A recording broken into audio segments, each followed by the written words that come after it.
Housing and job creation are a priority. Bring some peace. Experience, competence. Just focus on the actual crime. I think New York's next mayor needs to be an individual with a very practical vision and prioritizing job creation for American citizens. For those of us who lived through 9/11, we really need someone who's going to have the competence in emergencies to protect us all.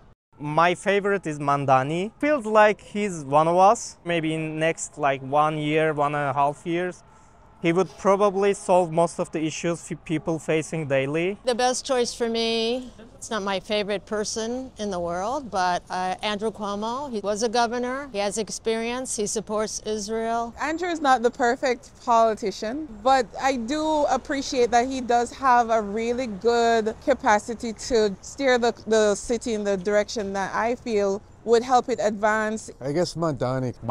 Because he said he was going to lower the fares. He's also young. Usually older dudes who run for mayor, I don't trust them at all. For example, Cuomo, he's pretty sure Trump endorses him and I hate Trump. I think Curtis Silva, he'll keep the city safe, in my opinion. Cuomo is an experienced guy. Well, New York will survive either way.